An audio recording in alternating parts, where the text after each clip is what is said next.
me dirigir ao pastor Isaac Pinto de Oliveira.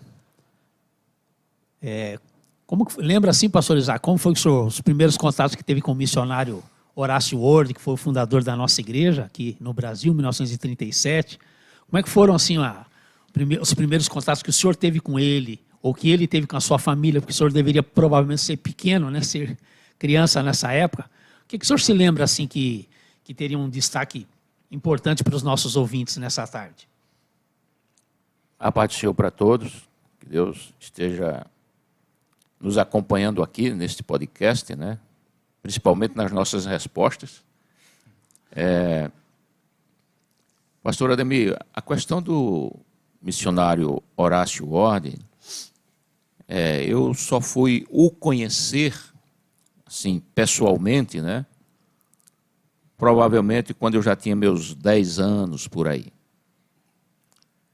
Eu nasci em 1950, ele chegou no Brasil em 1937 e conheceu o meu avô, Eloy Pinto de Oliveira, em 1939, por aí.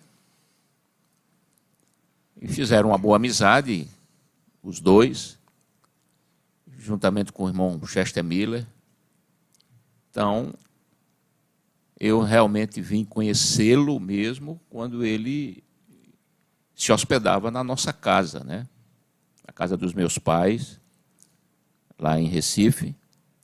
Depois de alguns anos, quando a igreja se uniu, né? Porque o missionário fundou a ICPB, Igreja de Cristo Pentecostal de Serra Talhada, né? E meu avô fundou a Igreja de Cristo Pentecostal em Cortês. O destino, às vezes, faz coisas que a gente não entende, né? Os dois, em lugares diferentes, totalmente opostos, pentecostais, fundam a igreja com o mesmo nome, só colocando o nome da cidade. Olha só. Né? Igreja de Cristo Pentecostal em Serra Talhada. E em Cortês. Igreja de Cristo Pentecostal em Cortês. Né? Eu tenho a ata aqui, a ata está aqui comigo aqui. E aí eles dois se conheceram e depois de alguns anos eles resolveram se unir e fundou a Igreja de Cristo Pentecostal do Brasil. Né? Mas irmão Horácio era uma pessoa que sempre estava na minha casa com meus pais. Né? Ele tinha o quarto dele, minha mãe fez um quarto dele, para ele, exclusivo para ele. Ele morou lá muitos anos na nossa casa. E algumas vezes, eu lembro algumas vezes que ele ia viajar para visitar as igrejas, né? Ele me levava. Ele fazia questão de me levar. Que legal, né? Ele fazia questão de me levar porque eu tocava já violão, né?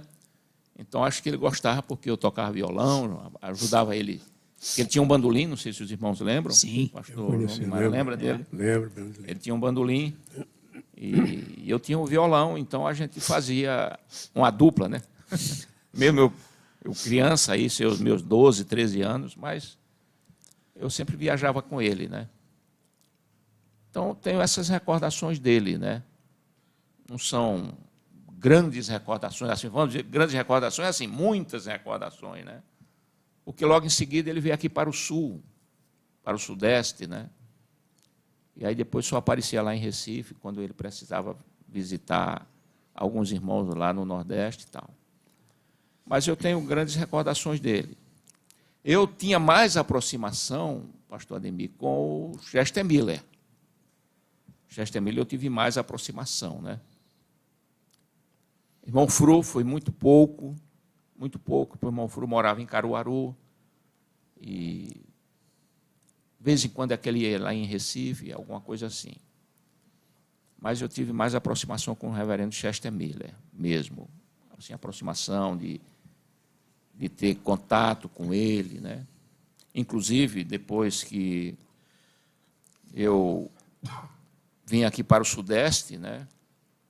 Ele ficava hospedado na minha casa, algumas vezes que ele veio, ele ficava hospedado na minha casa. A última vez que ele esteve aqui no Brasil, ele ficou hospedado ali em Pinhal, junto comigo, né? Vários dias. Mas... salvo engano meu, o Horácio Ward, acho que a última vez foi em 1988, pastor João. Que ele veio. Acho que é, né? É, Eu na lembro que eu já convenção estava de na igreja. 1988. Teve a convenção. Parece que foi a Chamava última nacional na vez que época, ele né? veio. E o senhor, pastor João Guimarães, que inspiração o senhor tem, assim, quando lembra da vida do Horácio? Para o senhor como servo de Deus, como cristão, como ministro? Paz do Senhor aos irmãos, é um prazer estar com vocês e dividir um pouco daquilo que a gente conhece na nossa querida igreja. E respondendo à pergunta do pastor Demir, o primeiro contato que eu tive com o pastor Horácio foi em 1963. E eu me lembro que eu tive a oportunidade de conversar bastante com ele. E o que me admirava muito no Horácio era a humildade dele, a sinceridade dele e uma vida de oração. Eu me lembro que uma ocasião eu estava na casa do pastor Pedro Messias e o Horácio estava lá. E naquela ocasião estava tendo nos Estados Unidos a eleição para presidente da República. E nós estávamos na sala conversando, de repente ele disse, olha, os irmãos me dão licença que o meu país está numa disputa de decisões políticas e eu vou me recolher para falar com Deus a respeito do destino do nosso país. Subi as escadas para ir para o quarto. Então foi um homem que demonstrou assim uma fé muito viva, um homem de oração. É o exemplo que eu tenho dele.